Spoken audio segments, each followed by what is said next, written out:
Peace and grand rising to the sovereign, original, indigenous, natural, divine. Today is May the 12th, 1442 on the ancient moon calendar, 1441 on the ancient sun calendar, and 2021 on the ancient Greco-Roman calendar. We want to talk today about everything that we've done thus far and what it's really for, so that we have an idea of what to stay focused on, because there's a lot of noise out there, but the noise doesn't mean anything when you really think about what we're really doing as a nation and as the government.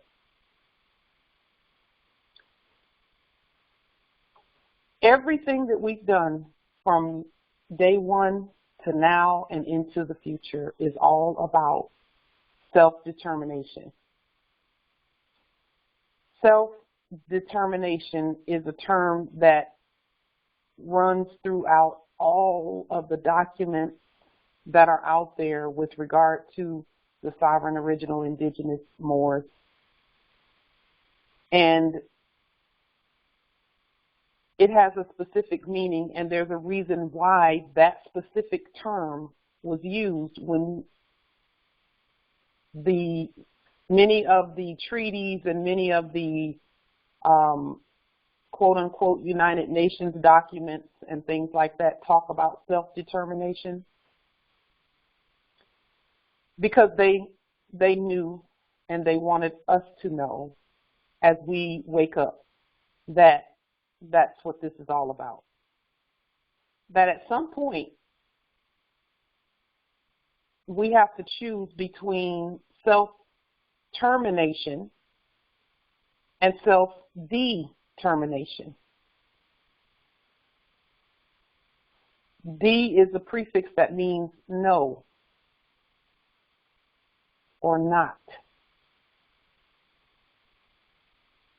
So we want to look at the etymology of that word, what it means about termination, because that's part of our processes, and we need to know why we're doing what we're doing.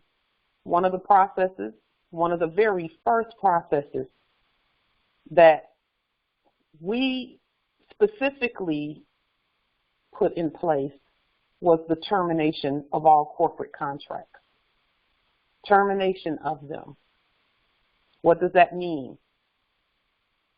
That means that if we stay joined,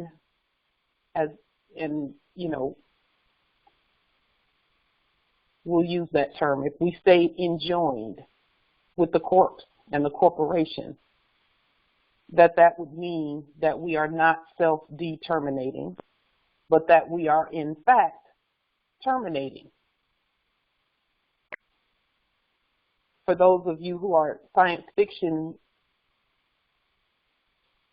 watchers like I am, I take in a lot of science fiction because it's really not fiction, it's really talking about us. It's fiction for the ones who created it, but it's truth for us. And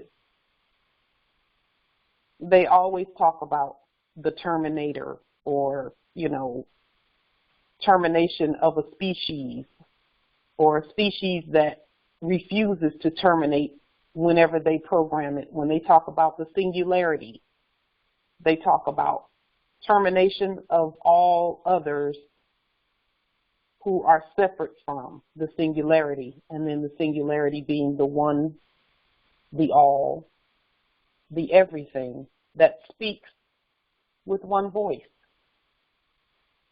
And in many of those movies, and do your research on the singularity, because it's important that we know that that's what all of this is about too. Is that all of the subjects and us will be speaking the same, we'll be saying the same thing here shortly. When we said that the corporation is not that's not the government, now the subjects are saying that corporation is not the government. When we say that we're the original indigenous gods of this earth, now the subjects know it, and they're saying it also. When we say that we are the law and we are the government, the subjects are saying it now too. When we say all debt has to leave the land and fiat is fake and those fake courts are not, they don't have any jurisdiction over us, now the subjects are saying the same thing. That's what the singularity really is that, and anyone who's not saying that, who's not pointing to the heirs and saying those are the gods of the earth, they created everything, everything belongs to them, they are the heirs to all. Anyone who's not saying that, they will want to go ahead and get in alignment, because at this point that we're at right now, all of that's going to be burned up. Anything that's not saying what we're saying as a nation and as the government. Anything that's not in alignment with the heirs, because we are in alignment with the law, and that's because we are the law. Anything that's not in alignment with that will not make it will cease to exist. And that's not even, let's take a look at self-determination. And all that means is that we have the ability to do that. See, most don't have the ability. Anyone who's not the heirs does not have the ability to determine whether they are self-determining or not, or self-terminating. That's up to their creator.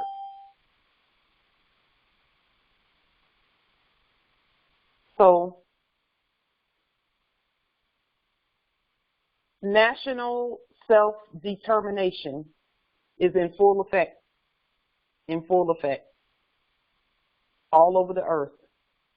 Those who are the nations, the real ones, not the corpses. In fact, even the corpses are saying that they don't exist anymore. No such thing as a corporate government, no such thing as corporate states does not exist. Doesn't exist. They're even saying that. And so everything that we say and everything that we do will be pointing to national self-determination.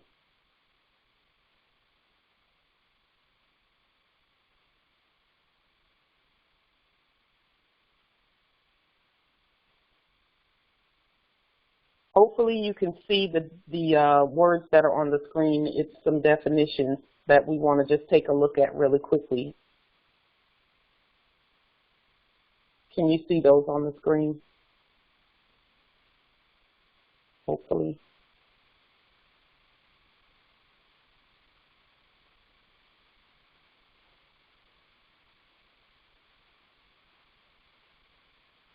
Okay. Good.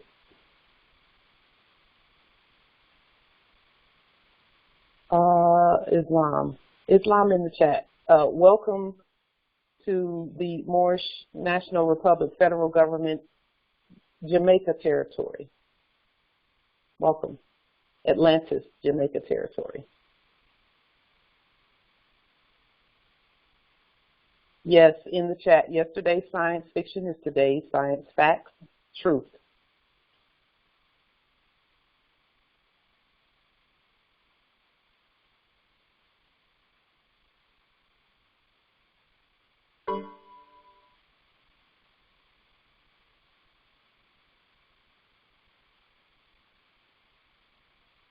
I see in the chat where you're saying that you heard one Albion say that they were not supposed to exist or that they were supposed to exist?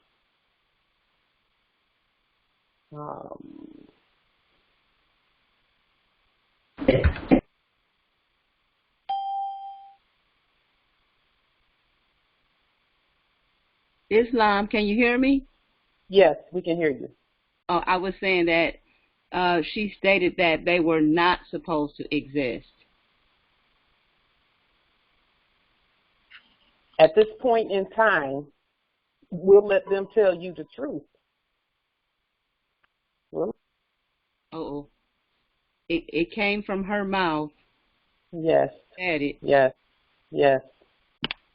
Like I said, they know, they have always known. They know who we are. They know why we created them. They know, they just don't give a shit, you know, dumbass. they know. They don't give a shit, you dumbass.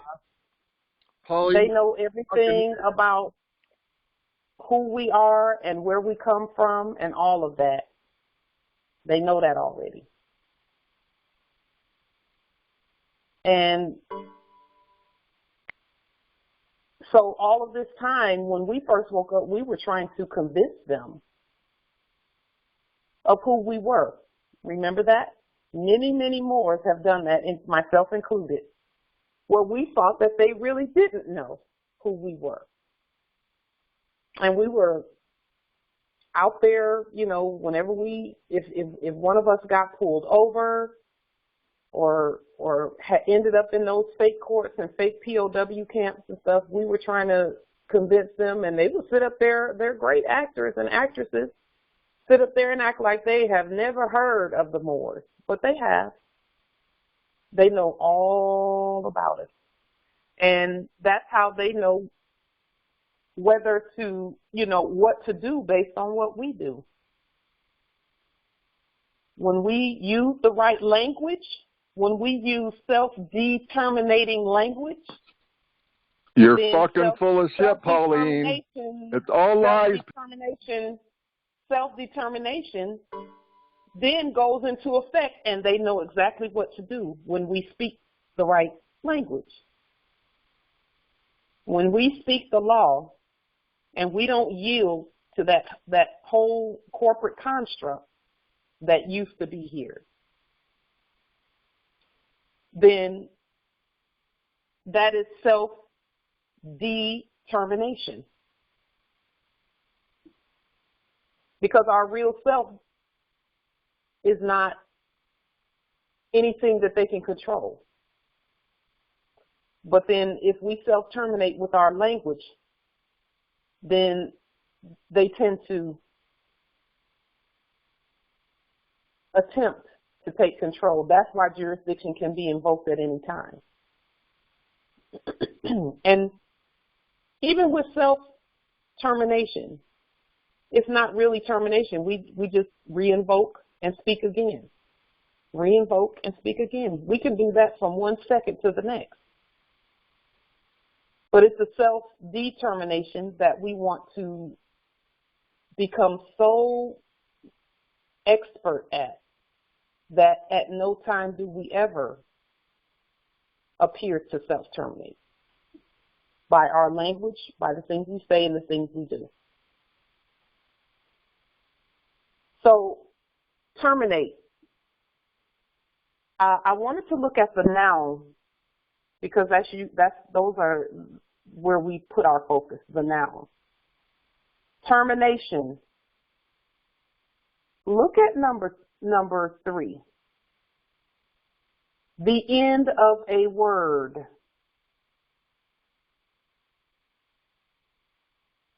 That's how you know that it's the word that determines everything. It's what we say and the writing, the language, the writing, and the writing style that we use.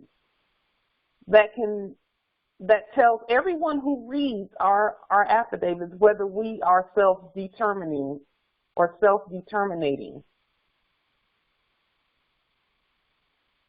When they look at our affidavit and the words we use, If our affidavits and the words we use are in black ink with capital letters, then they will look at it and say they're self-terminating.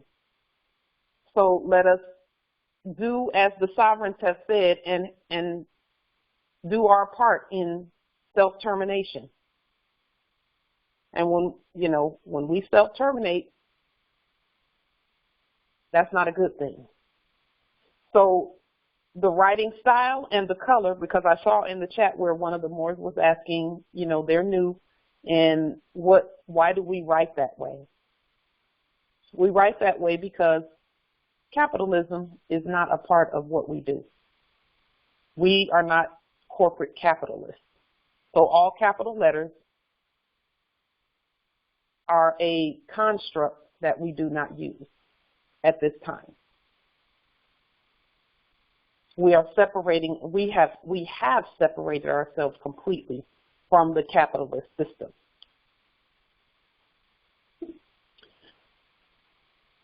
So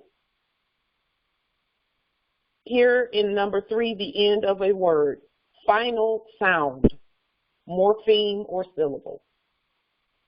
Final sound.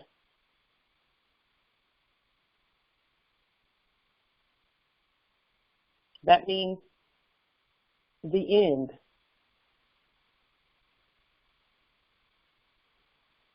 Number 2, the end of something in space or time. Space and time, whenever you talk about space and time, those are things that don't even exist with us because we're eternal.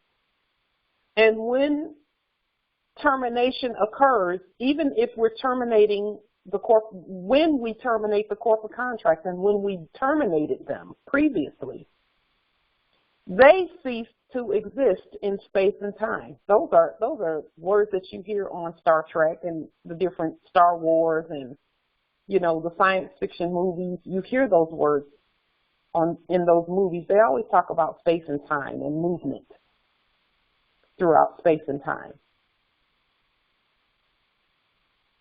Because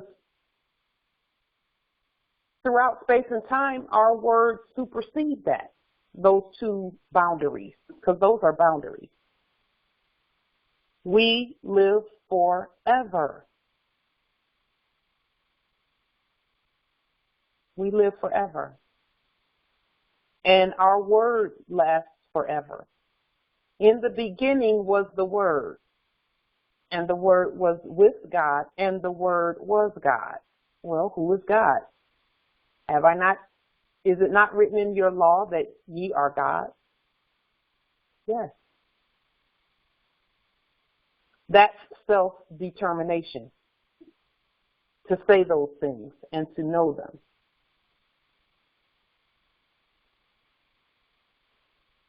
Look here under terminational, right here, terminational. In grammar, formed by inflectional endings. It's all about the words, whether you terminate or not. So those who say that, it doesn't matter how we write our, it doesn't matter whether we use red or capital letters, or yes, it actually does. That determines whether you terminate or not. Whether you put the end to your sovereignty by your own words or not. And again, our sovereignty never ends, but in this manifestation that we're in and in this dimension that we're in, clearly it's a thing, or more would not be continuously being violated according to them. It has everything to do with what we say and what we do. So sometimes Moors will say, well, we're the heirs. They know we're the heirs. We shouldn't have to say anything. That's correct. But we have to speak at this point, because we're in the grand rising. The grand rising never ends. But in this manifestation that we're in right now, we do have to speak competently. God must speak competently. And it's all in the words, whether written or spoken or intended.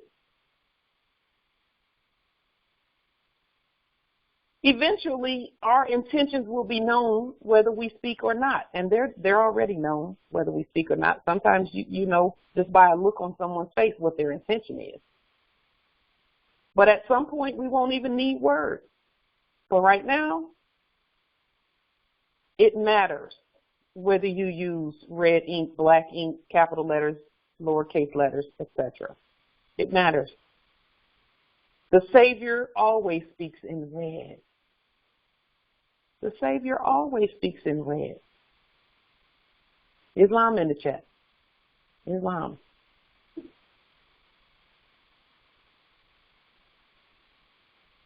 Now, I want to look up here at terminate as an adjective because there's some language here that talks about the math. A terminate number right here. Now, we know everything that we say and do is math. That's where gematria comes from.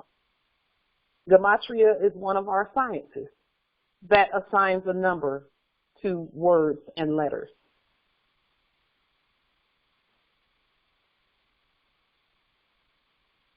Terminate, a terminate number. As an adjective up here at the top, it says terminate, adjective, that can terminate or come to an end. Terminable, limited, bounded, as a terminate decimal. Terminate number, in mathematics, a number, especially a decimal, that can be expressed in a finite number of terms.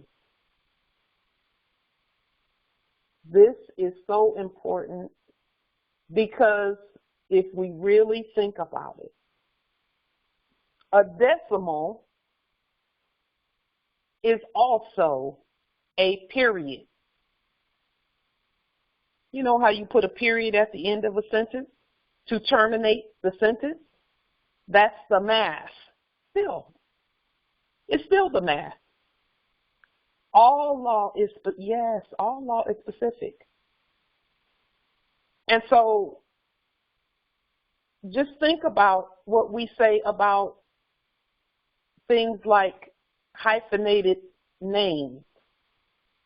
It's still math. It's still math.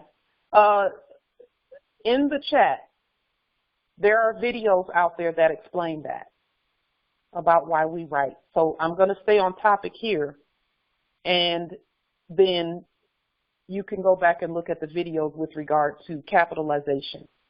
There's a video called Capitalize or Be Capitalized. It's out there. So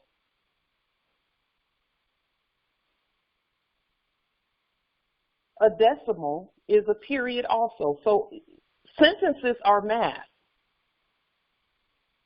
Our language is math. Our affidavits are math. Everything that we do is math. So again, when you talk about enumeration, because we talked about the social versus the sovereign security number. Self-determination is in the words, it's in the writing, it's in the language. It matters.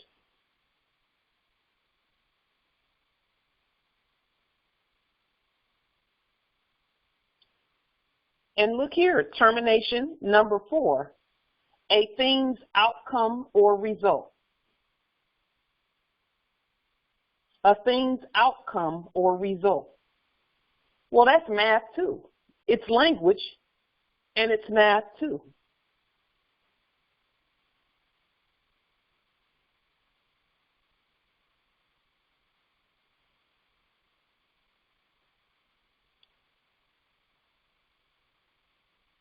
Look down here at terminative. It's a noun. In linguistics, a suffix. Now, in these definitions here, It says in grammar, up here, it says in grammar, it's formed by inflectional endings. And here it says in linguistics, it's a suffix. And then here it says the end of a word. So it continues to point to what we say and what we write. Now, when it says in linguistics a suffix, which is something that's placed at the end of the root word, we're always talking about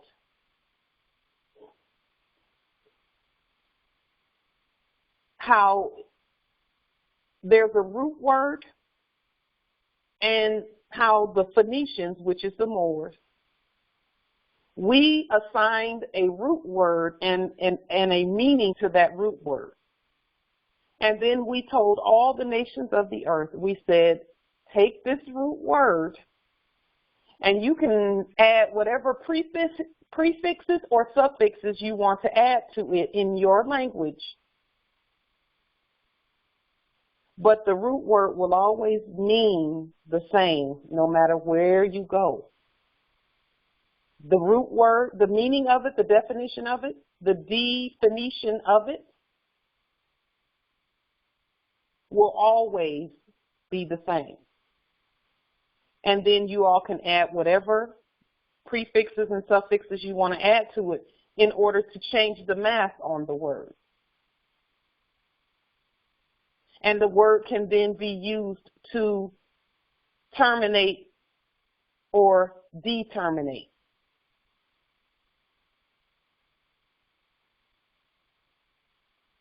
Terminate or determinate. And some will say determinate is not a word. Yes, it is.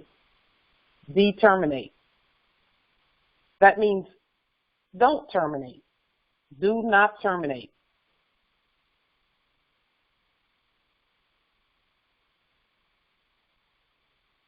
And it's no coincidence that self-determination has the word nation on the end of it.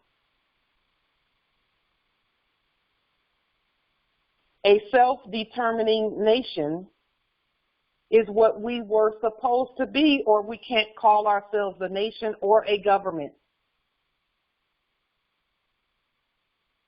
Yes, in the chat. Beautiful. Justice Yezreel says, add word forming elements to the root to make words. Most words are compound. Yes, they are.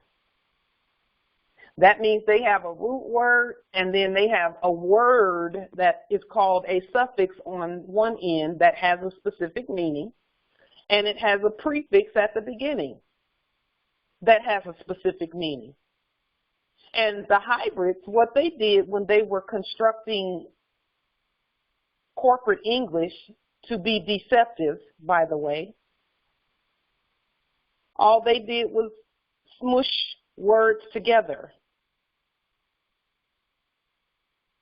When you look at Latin, the older versions of Latin don't smush the words together. It separates them so that prefixes and suffixes are separate from the root word, so that you know for sure exactly what you're saying, so that you're specific, because all law is specific.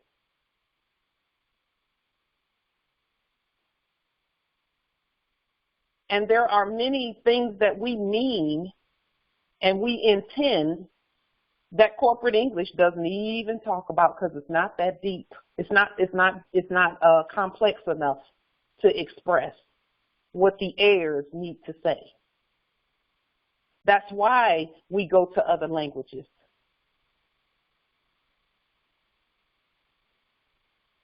And at the beginning and end of the day, all of those other languages, they did exactly what we told them to do.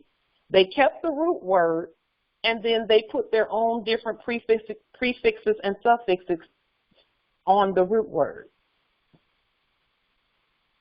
That's why it's not difficult for us to learn other languages. When we start looking at etymology and breaking the words down to their root, everything becomes so much easier to understand. And it is no coincidence that we are the root.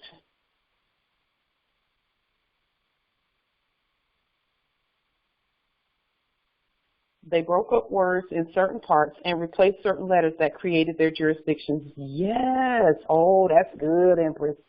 That's really good, because that's exactly what they did. That's why our language is so important. That's why ancient English is so important. Because we are the conductor, we're the composer, we're the director. It's like orchestra music. No one can duplicate something that we orchestrate and we generate and we originate. So they hypothecated instead of it until we raise them from the dead. And when we raise them from the dead, then they're speaking the same language that we're speaking and saying the same things that we say. The words were all about jurisdiction from start to finish. When you look up the word nation and national, nation specifically, it's going to mention a language. A nation has a language in common. Well, when I saw that definition, that was another one of those moments that I had in my growth where I said, well, ancestors, we only have, that's what I was thinking at the time. I thought we only have English, which is what the corpses speak, and we don't want to speak the same language as the corpses. How are we all going to learn another language in time? And they said, you already know it. You already know it. You already know it. So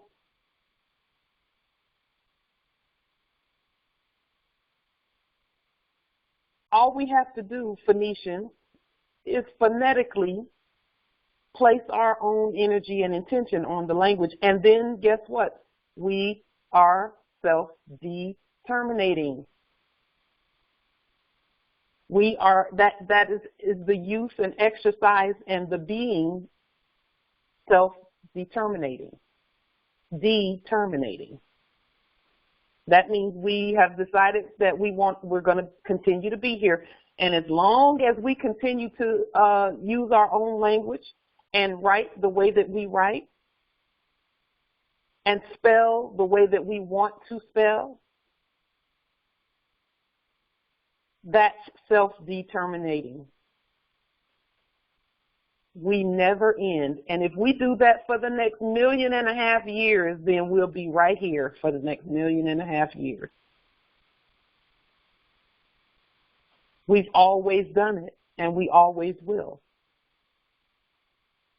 And that's why it was so easy to speak in other tongues as the Spirit gave utterance with regard to ancient English.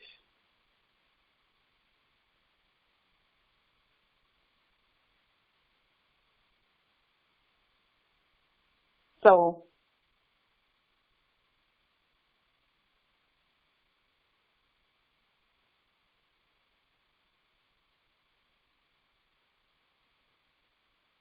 okay, so in the chat, Yessie, I'll refer you once more to the video, capitalize or be capitalized, so that you will know, so that you can do the study on that. I'm going to refer you once more to that. So now, when you talk about self-determination, I want to show you where things got off track and how they're now back on track with us in the law.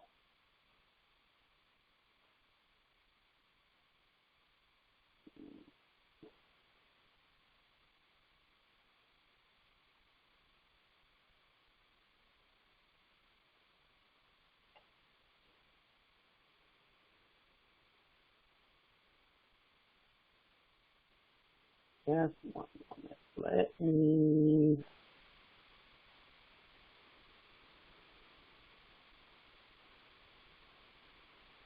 Oh, not that.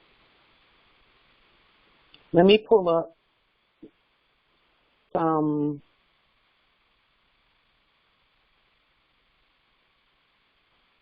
case law here.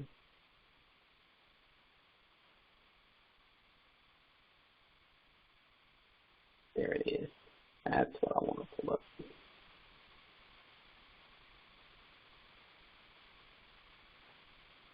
Okay.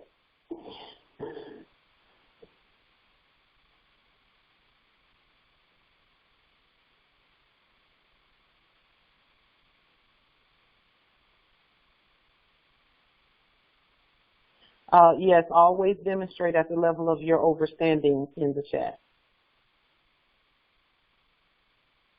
All right. So here, this is some stare decisis from, I believe it's 1865, but let me make sure.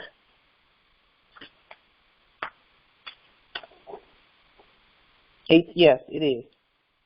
1865, 1866.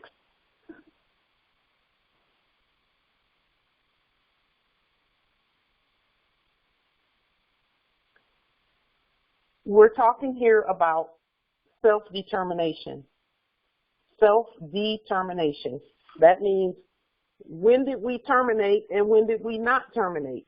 How did we get in the situation that we're out of now? Capitalism and all of that, and how did we get into that situation and how did we get out of it? Because we're out of it now. We can go ahead and cast that spell.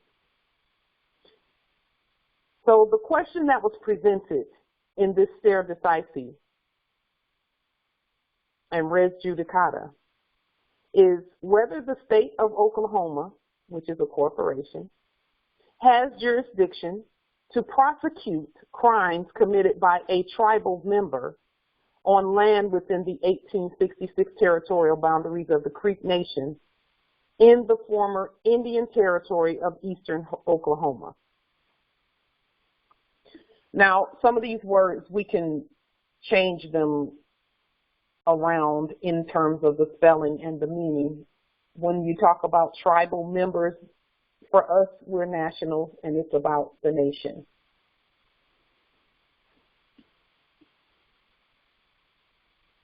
Okay, so the crime that was committed by this so-called tribal member was that, here we'll go ahead and bring it up.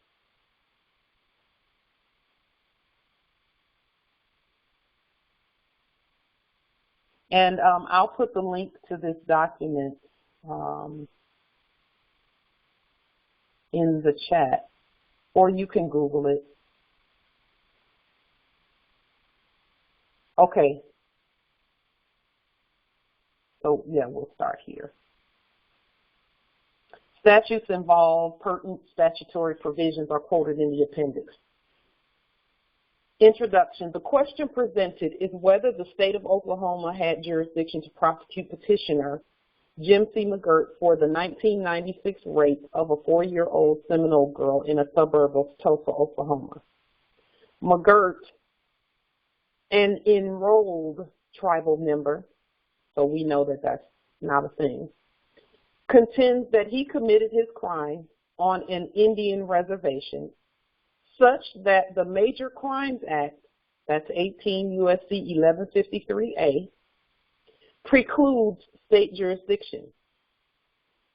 And you can look that Major Crimes Act up, but I will give a brief of what that is. In fact, I'm going to pull it up.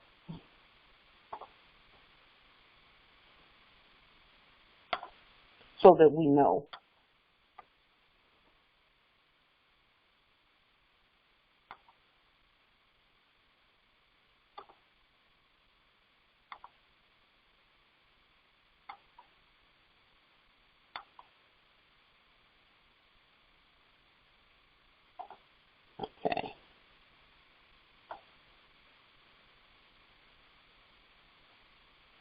because now we're talking about self-determination, and we'll see how this combines, because this case is going to state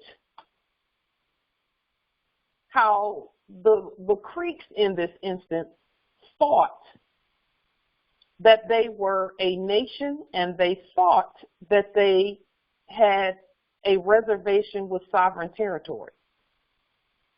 But somewhere along the way, there had been some changes made that they were not aware of, supposedly. Okay. 18 U.S.C. 1153 is offenses committed within Indian country. That's what that talks about. It says that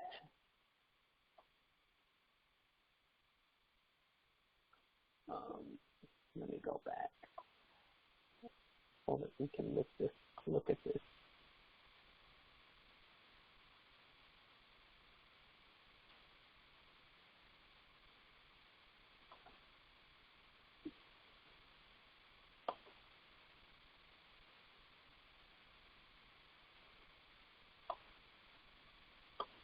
Let's look at that real quick.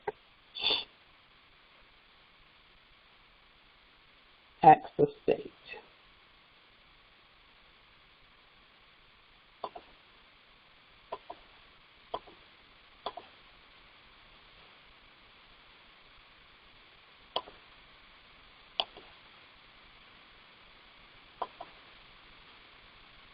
Okay. So this is from the Department of Justice Archives. 18 U.S.C. 1153. Section 1153 of Title 18 grants jurisdiction to federal courts, exclusive of the state, over Indians who commit any of the listed offenses, regardless of whether the victim is an Indian or non-Indian. Now, we know that Indian is a hypothecation of indigenous. Okay, it's a hypothecation. It remains an open question whether federal jurisdiction is exclusive of tribal jurisdiction. This is the part where self-determination comes in at. It's not an open question, but they said it was an open question about whether federal jurisdiction includes tribal jurisdiction, because when they use the word tribal and they put it in all lowercase letters, they're alluding to us. However, again, we're not just tribes. We are the law and we are the government. We're nations. We are the law on the earth. But they were saying it remains an open question. They were just waiting for us to wake up and say our jurisdiction, which is national, universal jurisdiction, it's also sovereign jurisdiction, it's Article 3 jurisdiction, and it even supersedes Article 3, just so that we're aware. They only left it open because we were not governing at the time. Publicly, openly, we were not governing. And I can't say we were not governing. That's not true, because we've always governed. But that's why I said we were not governing openly all over the land like we are now. Where we have, today we have Moors doing court actions on all territories. So that's where government is. Government is with the Article 3 courts, wherever they are. And they're everywhere, because there are Moors everywhere. So it remains an open question whether federal jurisdiction is exclusive of tribal jurisdiction. They are one and the same when you talk about the Moors and Article 3 and sovereign jurisdiction. We are the federal jurisdiction, but we say that and spell it a different way. We spell federal with 2 L's at the end instead of 1. Because federal does not mean the same thing with us as it did with the fake corpses. pretending to be government. Okay? And here it talks about enumeration. Again, enumeration is mentioned also in Article 1, Section 9, subsection 4 of the Constitution. Okay, enumerated offenses are offenses that can be, that's where commerce and law meet. That's where commerce and law meet. Okay, commerce and law does not meet when you talk about the Moors. Moors who know who they really are, no fake court can enumerate you. No fake court can do that. They can't attach charges to you. That's why it's called charges, because it's enumerated. It's commerce. That's why it was so important for us to have our own courts, because that's self-determination. If someone can lien you, then you're not self-determining. You're not that's not self-determination. Islam. Yes, we're not Indians either. We're Moors. Yes, Islam just as fine. So now let's go back to this document, this stare decisis, so that we can look at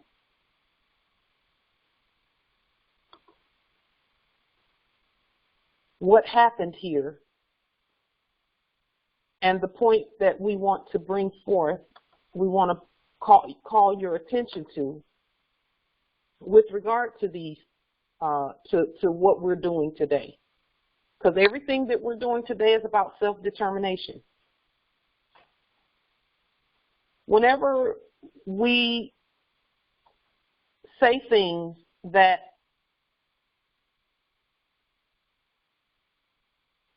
can be perceived as self-terminating, the hybrids will pick up and take it and keep running with it until we determinate.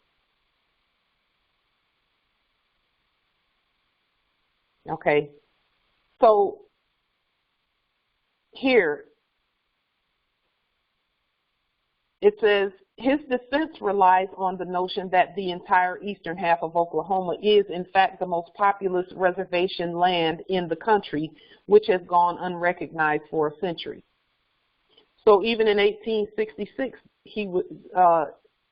there was the notion being floated around that the land was not sovereign by some, or that the sovereignty of the land was unrecognized.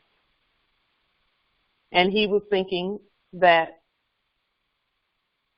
whether they recognize it or not, the land is still sovereign. Because when you talk about reservation land, when we use the word reservation, it means land that's specifically used and designated for the heirs. We spell reservation differently from the way they spell it. To them, it's a corporate construct. To us, it's not. He insists the state has been unlawfully exercising criminal and civil jurisdiction over thousands of Indians, while courts, the federal government, and tribes stood idly by, asserting instead that no such reservation existed. So somewhere along the way, there seemed to be a disconnect between who were the courts, who was the federal government, who were and for our intents and purposes, who was the nation. Okay, who was the nation?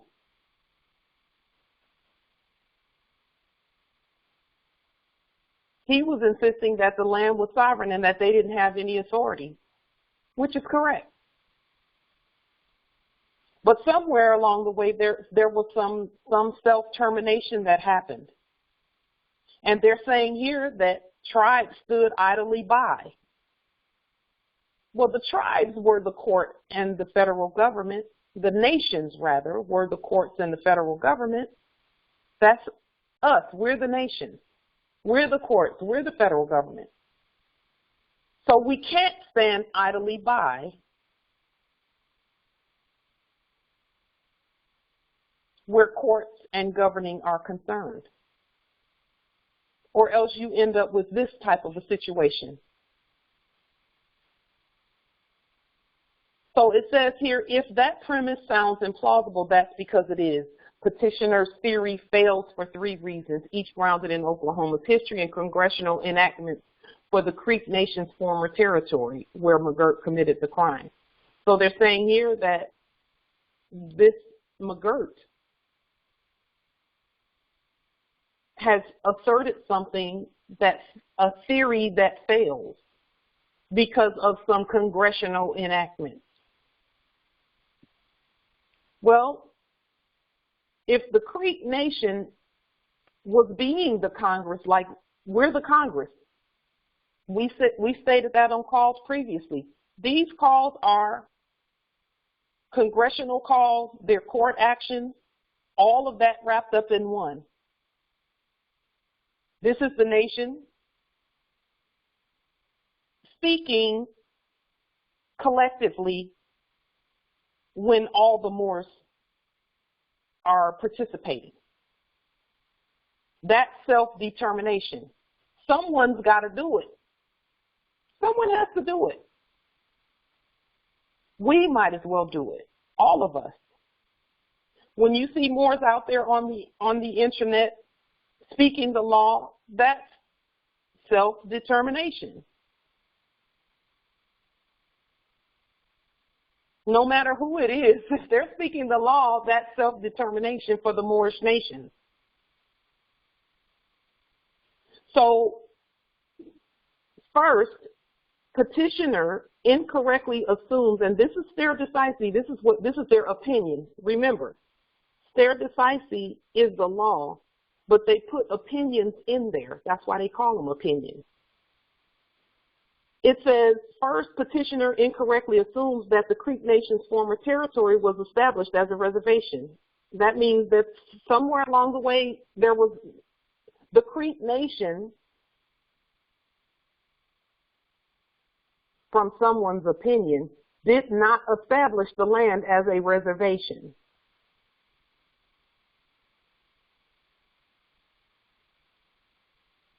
Recently, we stated on the public record that not only are we the law and we're the government, and when I say we, I'm talking about all Moors, not just me and not just some of us, all Moors. We stated on the record that not only are we the law, we're the government, all land, all commerce, all natural resources belong to us, but we also stated that we are also a municipality, a sovereign municipality, not under any corps or corporation and not using any fiat.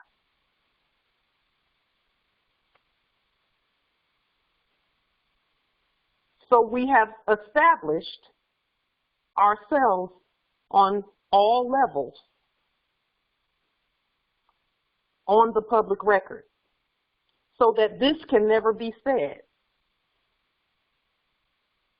No one can ever say, well, you know, you all say that you can have your own, you know, plates on your conveyances and your own right to travel and all of that, but we never, because see, remember, it's the ones doing business as fake municipal courts, and that's corporate fake municipal courts that are always they were previously pulling Moors over, trying to determine and, you know, state that, oh, that's not a valid tag, this is not a valid registration, and all of that kind of stuff. Well, those frauds are not the sovereign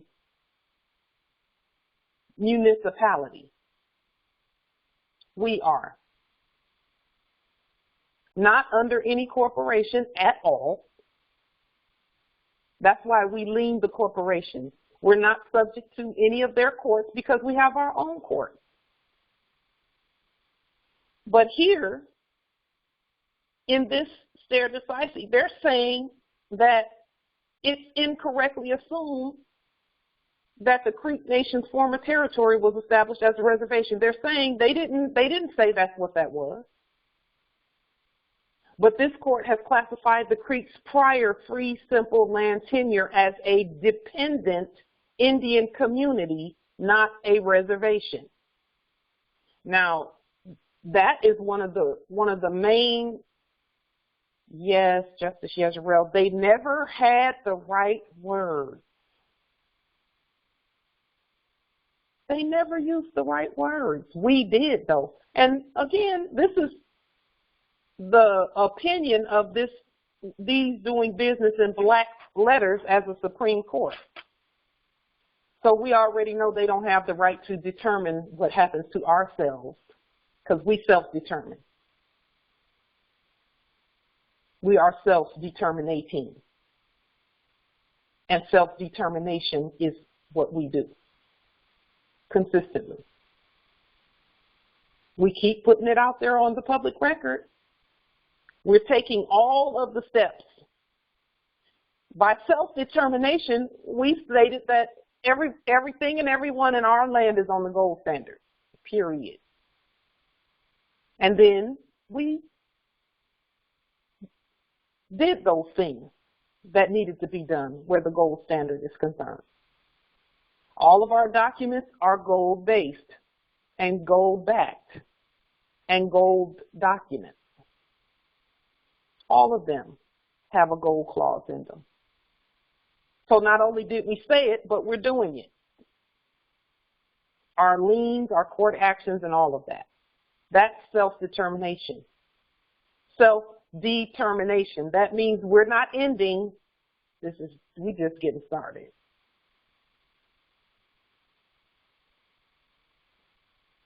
So here they're saying that some fake court, yes, this is stare decisis and all of that, but the reason I say fake court is because we're the real court, and in cases like this, all we had to do is be the court and say, this land is our land. We can call it whatever we want to call it. If we want to call it a reservation, we can do that because we looked up the word, and then as the Phoenicians, we gave that word our intention and our spelling. So we use the right words. We know our words are right in ancient English. If the hybrid foreigners can come along and say, oh, that word doesn't mean that, that's not what that means. The only time they even attempt to try that trash is if the spelling is spelled the way that they say that it was spelled in their hybrid schools. And we're not mad at them. We're not mad at them. We love them. But the facts are the facts. But when we spell it the way we want to spell it, and not all of us have to spell it the same way.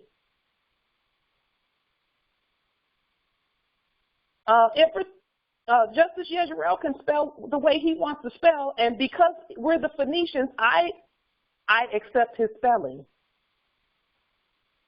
I accept everyone's spelling, all of the heirs. However you spell it, I accept it.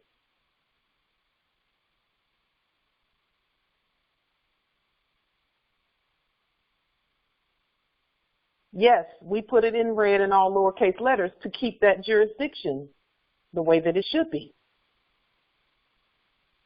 Because that's competent spelling where the heirs are concerned.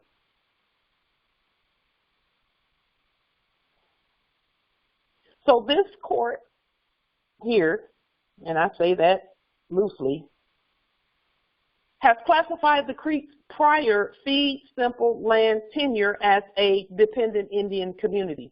Now, where they're talking about fee simple land tenure, I do have a problem with those terms. Why? Because who is to say what our tenure is when we're eternal? We have no tenure. Tenure is it indicates time. And there's no such thing as space and time with the heirs. No such thing. No such madness. We only use those in reference to this dimension, but we're multidimensional. Infinitely multidimensional. So the fact that this fake court is even using the term fee simple land tenure says that at some point they put some stipulations on the land, and they're saying that the Creeks didn't meet that stipulation. So they changed it from a reservation to a dependent Indian community. Well, let's think about dependent community, because that's really the point today. We could not say that we are a nation and a government if we're completely dependent on the foreign hybrids. If we're using their money and they're eating only their food and not growing any of our own, using their companies and corporations, and when I say there, I mean it exists on paper, and they claim it and we don't rebut it. That's what I mean by there, because we already know that once we properly rebut, they don't have anything. It's the words that changes the jurisdiction of that resource or that being. So that is why we have done the things that we're doing. Ooh, that's really good. Justice Yezreel, you just, that's it. They, and this is what he put in the chat, they are a dependent political community. That's what a colony is. They're dependent on us, and that's why we always talk about them getting sandwiches from us. That's where all the signatures and things come in at. If we kept signing their contracts, then it's easy for them to say that we're dependent on them, when in reality they're dependent on us, always have been and always will be, as long as we allow them to exist in that form. Where's their land is a great question, and the answer is nowhere. Because you can't create land on a piece of paper. You can go out and touch the land. We did that. We created that out there, that you can go out and actually touch. Well, how about Never Never Land? They said it. That's where that comes from. They know they don't have anything, so they said Never Never Land. This is Neverland. You cannot be independent if you have no land. Yes, Justice Yezreel, that is so. Just keep putting those facts out there so that we keep in our minds why we're doing what we're doing. We're self-determinating. We're saying there's no end to us. And now we're putting our hands together with the resources on the land to continue to be self-determinating.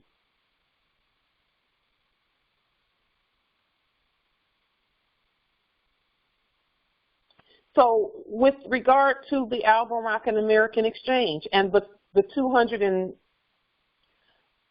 right now we have 221 companies listed that we've inherited. we have to do is prove by our actions. Because, see, we already know. We just said that they're dependent on us. Now let's prove by our actions that everything belongs to us. We're using our own money. Yes, we have our own money. It's gold. Well, where is it, Light? I'm glad you asked. Have you done a lien lately? Have you done a court action lately? There it is. Have you written any affidavit with a gold clause in it? You just created gold. Gold money that can be used to get what we need on the land. We're already printing gold money. Already. We've been doing it for years now.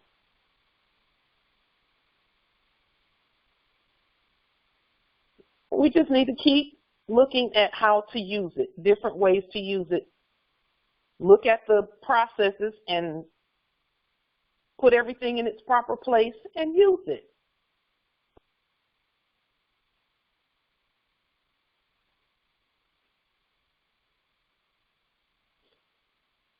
See, as we do that, as we continue to do that by way of our courts and our liens and our affidavits and our actions, no state court will ever say, oh, no, that they're black and they're a dependent community and that we need to just give them civil rights. They'll never be able to say that. Never be able to say that. You want the violations to end? You want the evictions to end? You want all of that to end? Start doing some liens and some court actions on government letterhead, in red and all lowercase letters. Start issuing commands on your land and start being the law and the government on the land. And all of that ends for you.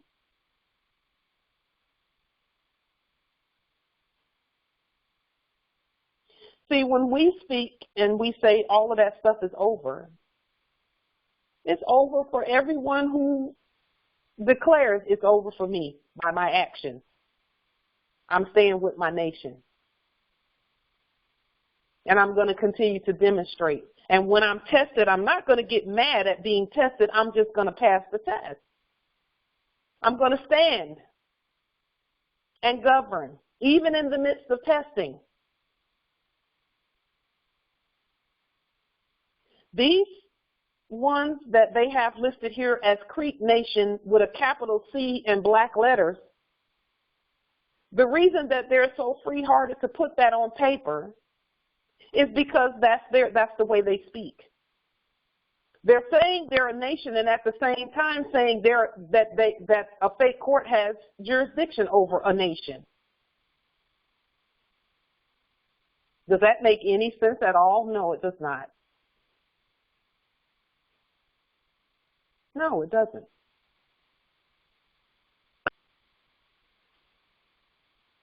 Self-determination, liens, court actions, gold back, and our own money. Our own money. What does that mean? That means that all of the things that have to do with Federal Reserve debt notes, I'm going to go ahead and use the word, we curse it. And when I say we curse it, we do a lien and a court action on it and put it in debt and then send it back where it came from. That's what we do in our court actions. Straight to Guantanamo Bay with the debt and the debtors. That's a curse, and we cast them into everlasting hell. The words. Because, see, we're not mad at hybrids and all of that. We're not mad at them. We created them. Yes. Ooh. Justice C for TL. Court actions are forcing the hybrids to get in alignment with the laws on our land or go to jail. There it is. That's it. And he says some are going to jail with no options. Believe that. Truth. Now, the physical bodies that are going into the jails have options. They have options, but they have to get in subject status. And then they have to say, we're with the gods. We're subject to them and not to you, corporation. And that the hybrids have to say, we're not going to act in corporate status on the Moors' land. Because if they act in corporate status, they're subject to the corporate courts. Same thing with the heirs. If we act in corporate status, we're subject to the corporate courts by our own actions.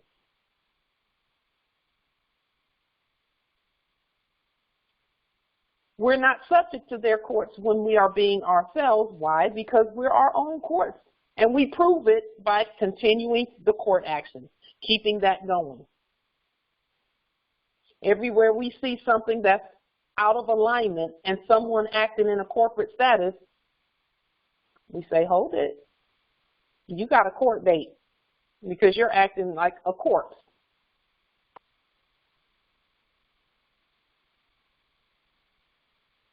And we don't allow corpses on our land.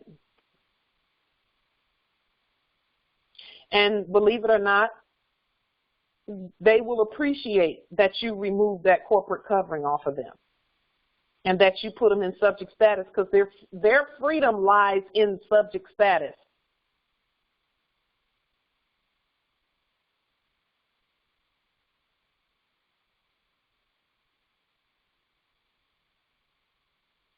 If you go to some place and they're saying that they have to charge you taxes, then go back to your domicile. You don't have to argue. Go back to your domicile. Put the paperwork together. Refer to them as doing business as a corporation. And just go drop the documents off. Tell them they have a court date. Meet you on free conference call. You're acting like a corpse. So that we can remove that corporate covering off of you. And free you and put you in subject status so you can be free on this land, and so that you can tell them corpses that you don't owe them taxes, that the Moors are where you're at. And then as we do that, Moors, we also have to give them, the subjects, a way out of that corporation. And our court actions is their way out. So that our land, and see, it's not like we're trying to save corpses. We're trying to bring order to our land, and it's not even trying, we're bringing order to our land. And the subjects, since they're on the land, might as well be in order too.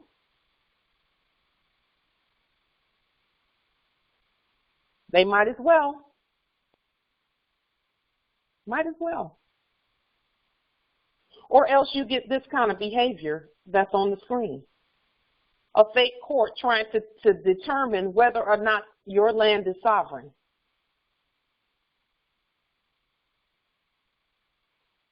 It says here, under this court's precedent,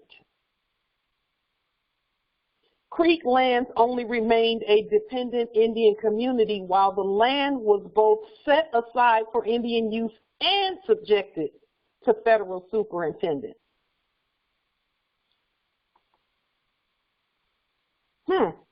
That's interesting. Who did all of that setting aside and moving things around and shuffling things around? Who did all of that? And do they have the authority to do it? And if they don't have the authority to do it, point us to the ones who do have the authority to do it. The Moors have the authority to do it. the Moors and only the Moors by court action. And then they quote some things that you all can do some research and look up. Alaska v. Native Village of Venety, 522 U.S. 520, 530, 531 from 1998. And I believe this writing here is referring to the case from 1860-something, and then also pointing to more recent cases more recent cases. It says, when Congress ended the Creeks communal fee patent. Now you're talking about a land patent here, because we've been, again, self-determination states to us that we have title to all land. Therefore, a Congress that's not the Moors does not exist, number one, and number two, does not have any say-so over the land where communal fee patents and all of that are concerned. So what do? Our court and our Congress rebut properly anything of that nature. When Congress ended the Creeks communal fee patent and lifted federal restrictions on the land was no longer a dependent Indian community.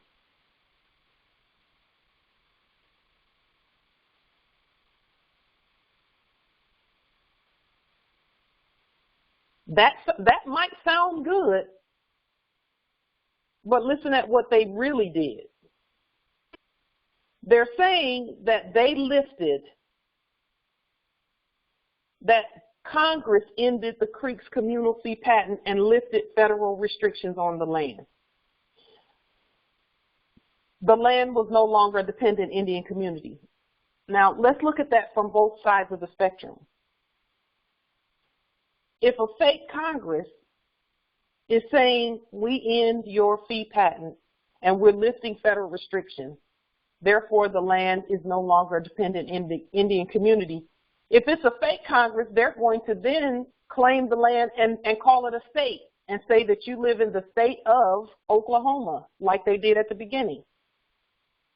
They even named this state of Oklahoma case, McGirt versus state of Oklahoma. They're telling the Creeks here, we're going to remove any right that you had and call that land a state. But now let's look at it from our perspective. When because see, we're the Congress. We know that already. And we're the court. How do we know that? Because we're actually being that.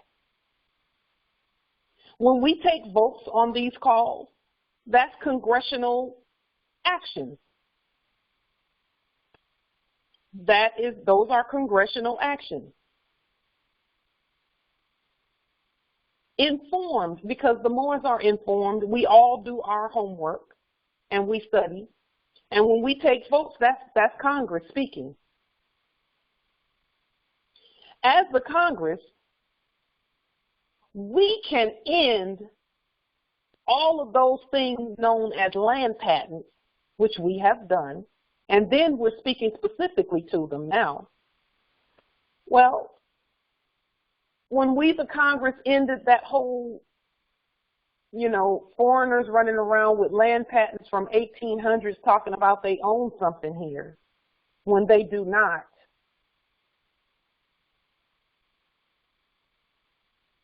When we did that, in the last 2 years, there have been some specifically in Oklahoma territory. There were some hybrids out there who recently, and when I say recently, I mean in the last few months, who were giving out land patents that stated that the natives own the land, but if you sign a mortgage, the natives still own the land. You're just paying a mortgage. So they would hand out a land patent along with a mortgage document. Now, just tell me, how does that make any sense? Who is it that's incompetent to go and get a mortgage and they're handing you something saying you still don't own it? You still don't own it. It belongs to the original title holder, which is not a native, it's the Moors.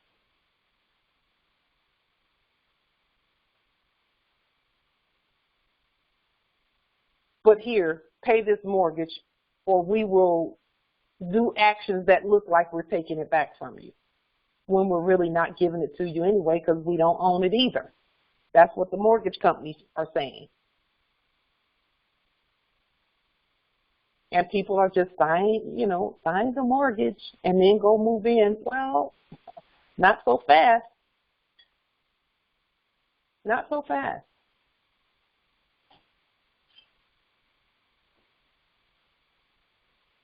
Not so fast at all. So, yes, Justice Jezreel, that's racketeering. But if the people don't do their homework like what we're doing here, if they don't look it up and see, then they are subject to be victims of racketeering. But it's not really a victim because they're telling you. All you got to do is read the paper and don't sign it. Read it and don't sign it. And then do your homework and find out who really does own the land, who really are the heirs to the land. And when we say own, we spell it differently from the hybrid because our intention is different. So with a fake Congress determining what the Creeks can and cannot do, and them making the determination of whether they're dependent or not, then that means that whoever that is not the Moors, or they don't know that they're the court and they're the law. We are the court, we're the law. We are self-determining. And again, self-determination is the direction that everything that we're doing is moving in. At the beginning of this call, we said we're going to point out why we're doing what we're doing. It's because we determine for self. Why do we have the Al-Moroccan American Exchange, and why are we pointing out that Moors are the heirs to all of that? And that's just a small, tiny fraction of what we're really the heirs to. And why are we now saying, okay, Moors, take these companies and do the actions that it takes where the resources on the land are concerned to grow these companies using gold money.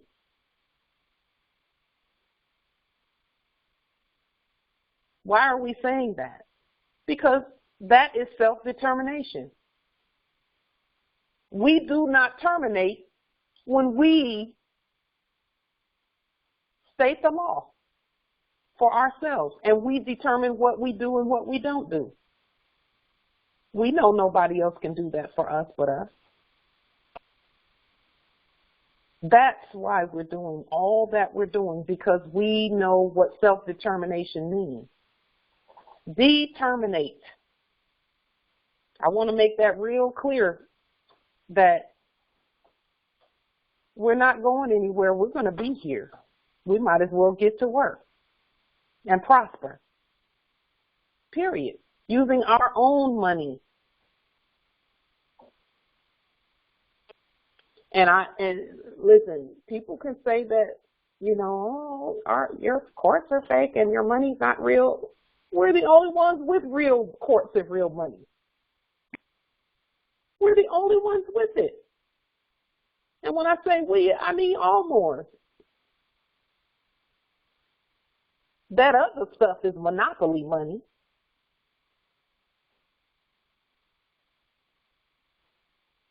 So let's look a little further about what this fake Congress said, and then put ourselves into the congressional space, because that's where we are. That's who we are. We're the Congress. We know it. And see what we have the authority to do where the land is concerned. We can end all patents, which we've done. We've terminated those. Land patents, they don't have any sway over the title holder and the title that we hold and that we have and that we've always possessed. So here, second, the petitioner tries to erase a decade of legislation through which Congress prepared the Indian Territory for statehood by ending tribal jurisdiction and subjecting all residents to the same laws and the same courts irrespective of race. What does that mean?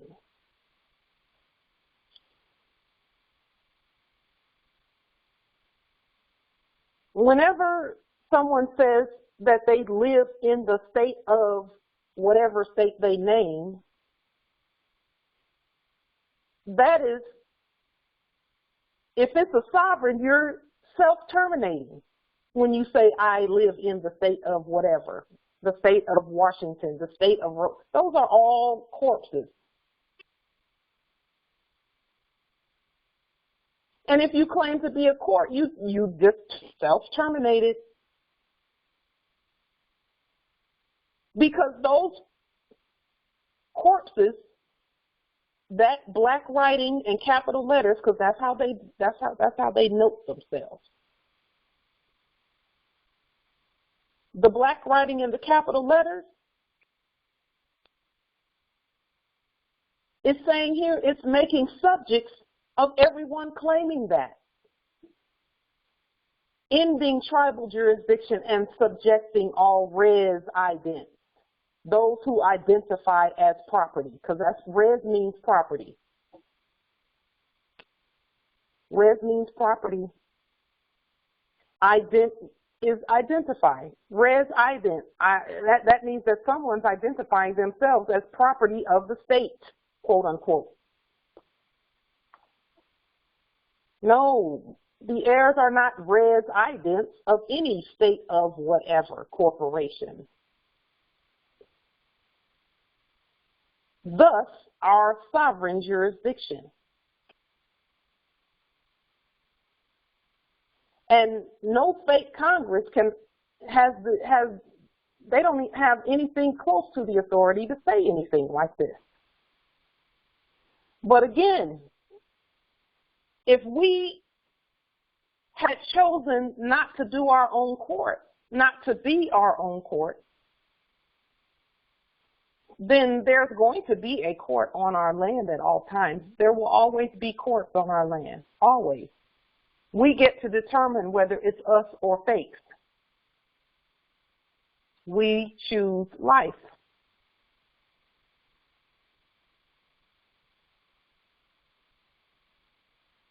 It says Congress transferred that race-neutral jurisdiction to the new state and federal courts. Accordingly, prosecutions in eastern Oklahoma treated all defendants equally.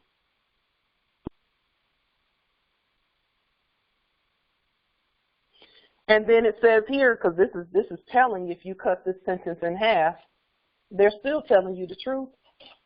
From statehood to today, no criminal case has ever been tried in federal court. Let's just end it right there. If the Moors are not doing court and being the court, then you can stop that sentence right there. From statehood to today, no criminal case has ever been tried in federal court. It's been in corporations the whole time.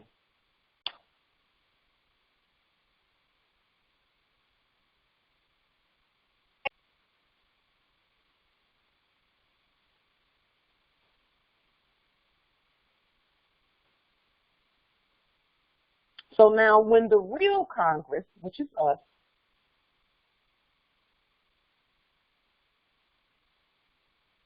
states the jurisdiction,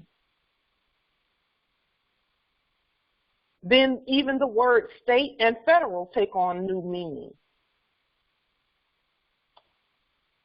Even the words state and federal take on new meaning. State, in its corporate sense, is fake boundaries that don't really exist.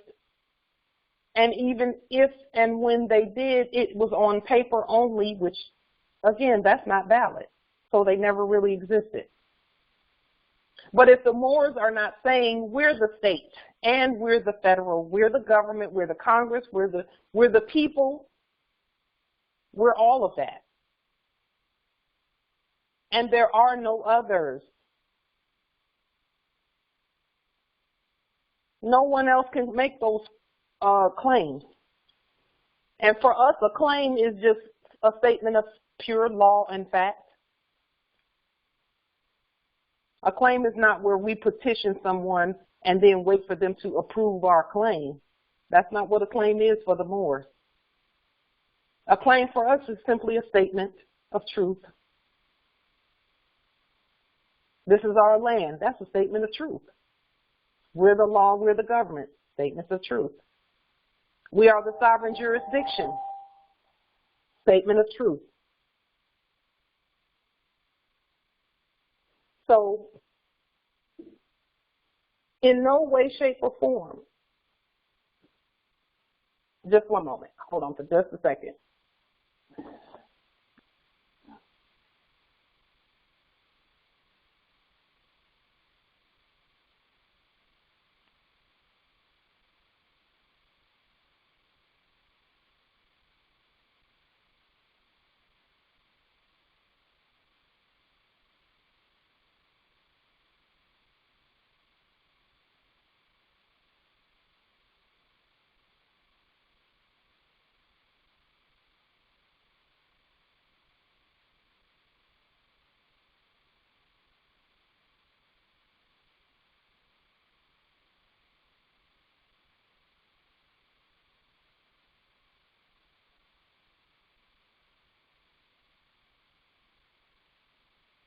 Islam.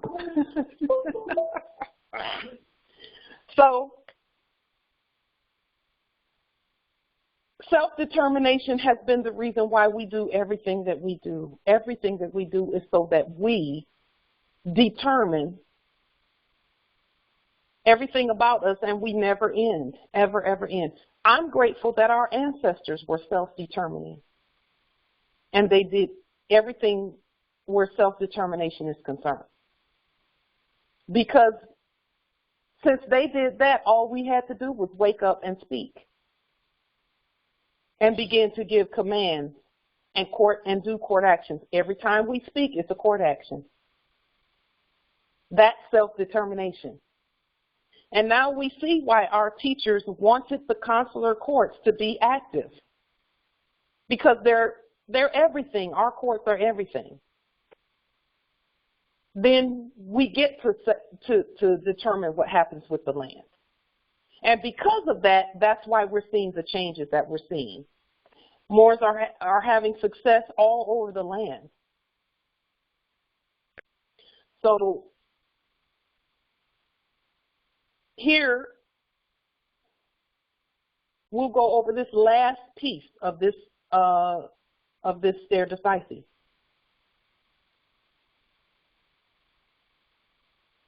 Oh, this is important because, see, Moors are always saying that the hybrids are lawless. Well, you know, they're only lawless when we're lawless. If we claim to be something that we're not, then the lawlessness ensues. So here it says, this was not some epic historical oversight or, as petitioner claims, lawlessness. Questions of jurisdiction were carefully considered at statehood. Interpreting the relevant statutes, federal court, state courts, and this court all agreed that the state had criminal jurisdiction to prosecute Indians for crimes committed in eastern Oklahoma. None of that would have happened if the Moors would have had their courts and spoken. So again, we are in alignment with the law when we do court actions. And if we all stop doing court actions, then we're no longer in alignment with the law.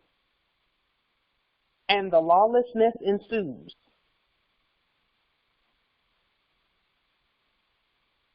And then lastly here, third, even if petitioner could overcome his first two errors, Congress disestablished any Creek reservation. If they're pretending to be the Congress and we're not being the Congress, then they just do whatever. And it looks like lawlessness to us until we realize we're the Congress. When I first went into those fake courts back in 2017 when I was detained, I could have ran in there yelling, you're a fake court, you're a fake court, you're a fake court. And they just would have been looking at me like, I'll be so glad when you look in the mirror and tell us where the real court is. Because that's all they've been saying is, y'all can call us fake all day and blah, blah, blah. Where's the real one? Well, the Moors are the real court. And that goes for everything out there. We can talk about fake food all day. Yes, it's fake. Guess what? We haven't been producing. That's what the Al-Moroccan American Exchange is all about. We got to produce. Everything that we need to produce it. The land is ours. So there are no barriers. There are no barriers to our being able to produce everything we need.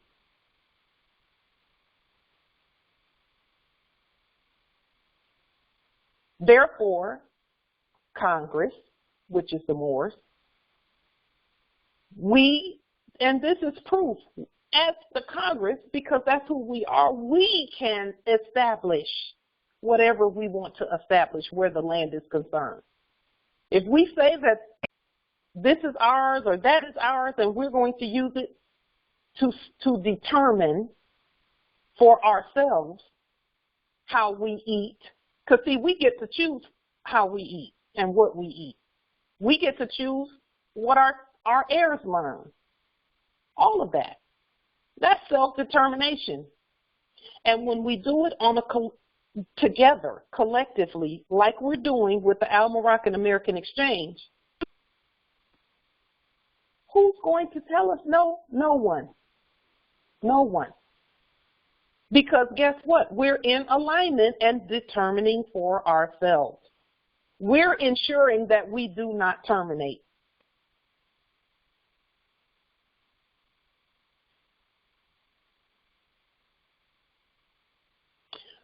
Here it says petitioner mischaracterizes this court's disestablishment test by suggesting that because the key statutes didn't include the word session, the inquiry ends. It doesn't. This court's nuanced appreciation of tribal history has led it to reject reliance on a closed catalog of words. Uh-oh. Are they saying that the words that are spoken by this McGirt, that they get to reject them if they want to reject them? Yeah, they're saying that because he hasn't proven that they're the real court. He's calling them fake. Well, where's the real one? And if the real court does not show up, the fake one keeps acting. Self-determination. Because, see, when we do what we do, then what's going to happen to the corpses? What has already happened to them? Termination. Termination. Even the hybrids are saying their courts are not active, their courts are closed because of COVID. We're all saying the same thing. That's not valid. We're saying that's not valid. We're the real ones. Here we are, and we're doing court. We're being the court. Self-determination. The food is fake. Oh, well, we know now that we've inherited all that there is. So we're going to start growing our own food in larger quantities. Well, and providing the marketplace for the heirs to receive it. Using our own money. What do we look like if we keep using their fake money and calling it fake at the same time, and then we don't produce our own real money? And I'll say this about our real money. The money's not real if you have to bring fiat to somebody in order for them to give you what they're calling real money. Let me just put that out there for sure. If I say to you, oh, look, I got real gold, it's going to cost you 35 Federal Reserve debt notes to get this from me. Really? No. You're negating the claim that it's real by commanding something fake for it. That's not how our money works. Not how it works. No. In fact, we rebut Federal Reserve debt notes. Our money cannot be gotten with, that's like saying that we're going to give gold out for fake money. That doesn't make sense.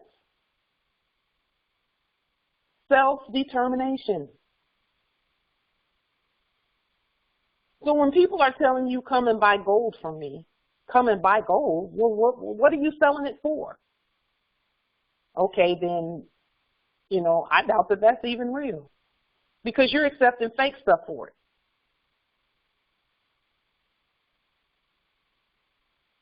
Self-determination.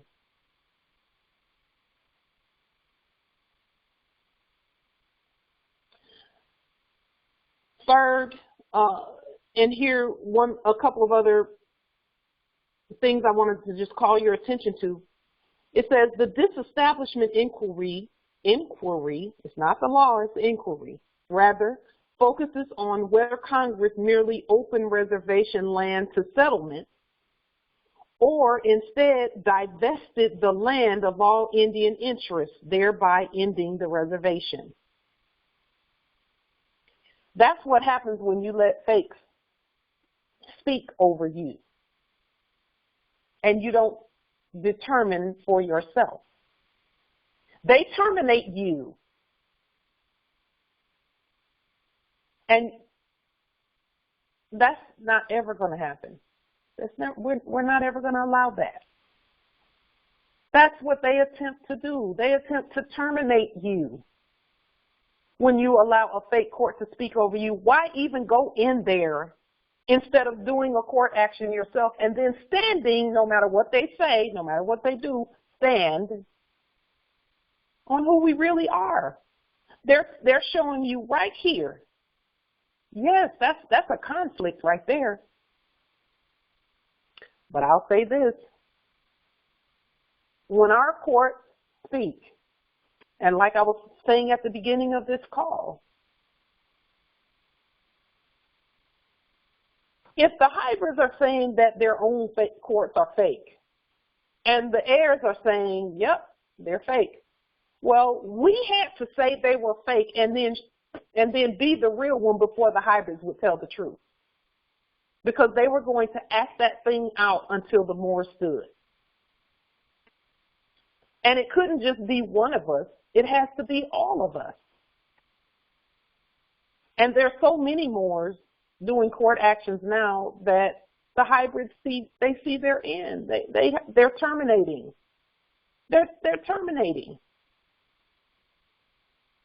They're saying their courts are not real. They're telling everyone that the fake courts are not real instead of pretending like they are. That's what happens when we do exactly what we're supposed to do.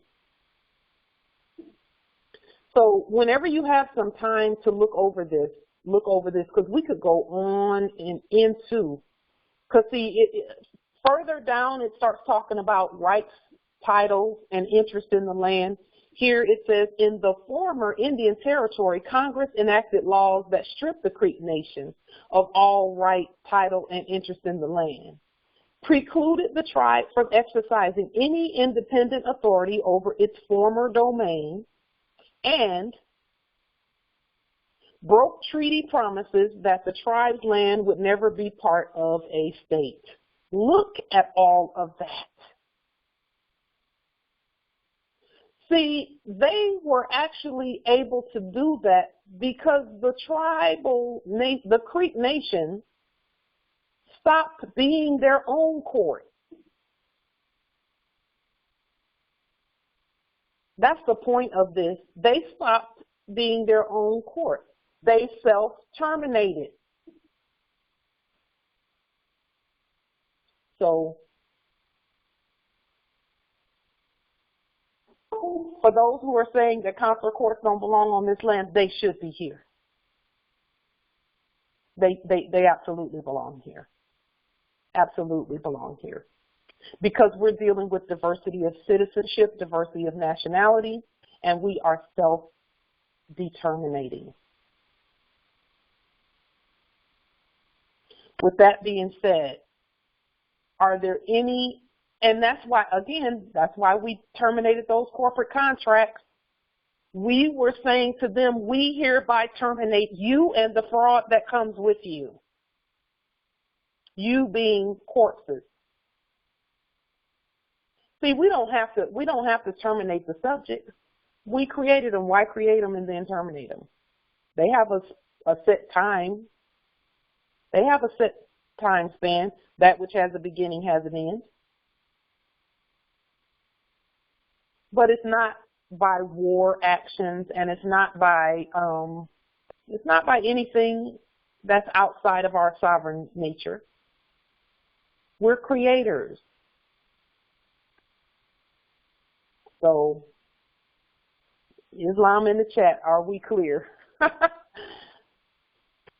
Are there any other questions or comments or anything with regard to, here, let me just make sure. Okay, you can star 6 if you want to, if you have any wisdom that you want to share or any questions, comments, etc. with regard to self-determination. Because that's what we're doing. That's what we're all about. We get to decide. And that's what the Moroccan American Exchange is all about. Self-determination. Because now we're doing industry and commerce and merchant actions with our own money on a much larger scale. We'll be tomorrow at 7 Eastern. We'll be here on this platform and we'll give you a general report of where the Moroccan American Exchange stands as far as revenuing the resources, because that's what we're doing. We're putting the sovereign resources in the right venue.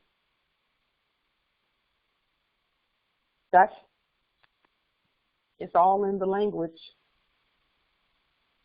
So we're going to give you a brief update of from April 26th, which was the full moon for that month. That was the day that we had the symposium and introduced the Moroccan American Exchange. We want to give you an update on where we are in terms of revenuing the resources on our land, to which all Moors are the heirs. So we'll give you some hard numbers, and we've made a lot of progress, and the revenue has been tremendous. I want to thank all of the Moors who to this day have made their appointments, turned in all of the documents in red and all lowercase letters. We want to thank you so much, because the report that we give tomorrow will be a reflection of everything that has been given thus far, which by our own actions, not only are we doing and being self-determination in its proper form, but we're also enhancing, enlarging, increasing the vast estate at the very same time. Our estate has grown just since April 26th exponentially. When you hear the numbers of the investment that the heirs have made in our own future, we're investing in our own future in gold, sovereign money. When you hear the numbers and the companies, it's a beautiful thing. It's a beautiful thing. So with that being said, if there are no other questions, comments, etc., we'll see you tomorrow here at 7 p.m. so that we can post those numbers that we have thus far and how our estate has grown since April 26th exponentially because of the actions of the heirs in stating publicly that we determine our own future. With that being said, peace and grand rising to the sovereign, original, indigenous, national.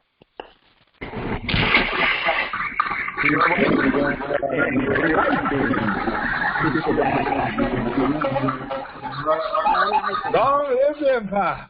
Justice Frank Hill. Islam. You go, girl. I'm proud of you. Islam.